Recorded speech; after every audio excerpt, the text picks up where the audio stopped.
No, another thing Washington, D.C. is watching closely is the big meeting today in China with potentially major national security implications for the U.S. Iran's president is in Beijing visiting President Xi Jinping. Those two leaders obviously have ties, but they're hoping the visit, the face-to-face meeting, will strengthen their own cooperation.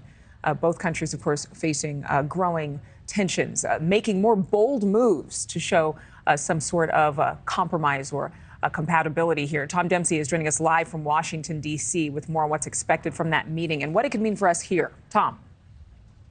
Hey, good morning, Adrienne. Yeah, this meeting between Iran and China kicked off just a few hours ago with the Chinese president already coming out saying he wants to deepen the connections between the two countries for things like trade. But like you said, the timing of this meeting is obviously very significant, with the United States facing tension, rising tension with both countries, both Iran and China right now.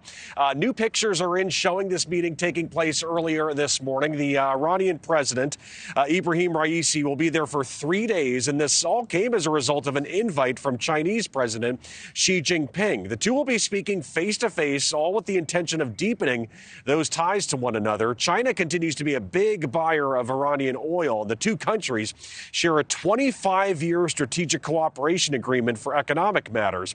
Iran's president recently commented on this trip, writing this for China's People's Daily state media, really taking a shot at the U.S. involving itself in world affairs, writing, quote, Iran and China believe that unilateralism and violent measures such as the imposition of unjust sanctions are the main source of a world fraught with crises and insecurity. Again, both countries continue to see tension with the U.S. Iran has sent armed drones to the front lines of the war in Ukraine to be used by Russian forces, while China faces lots of fallout from that surveillance balloon incident. Not only did Secretary of State Antony Blinken cancel a planned trip to the country in response, but on Monday, China accused the U.S. of flying its own high-altitude balloons over China, allegedly more than 10 times over the last year. During a press conference at the White House on Monday, the National Security Council spokesman denied those claims and highlighted the concerns with China's surveillance program.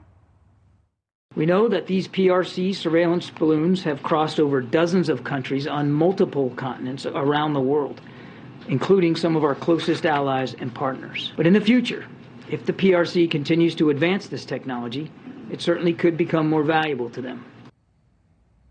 Now, one notable topic expected to come up during this China and Iran meeting will be the Iran nuclear deal, which would limit Iran's nuclear program in exchange for some relief against the sanctions facing Iran right now. China's president coming out this morning saying he hopes to see negotiations resume over the Iran nuclear deal. Adrienne. Thank you for watching. Go to newsnationnow.com to find NewsNation on your television provider. And don't forget to click the red subscribe button below to get more of NewsNation's fact-driven, unbiased coverage.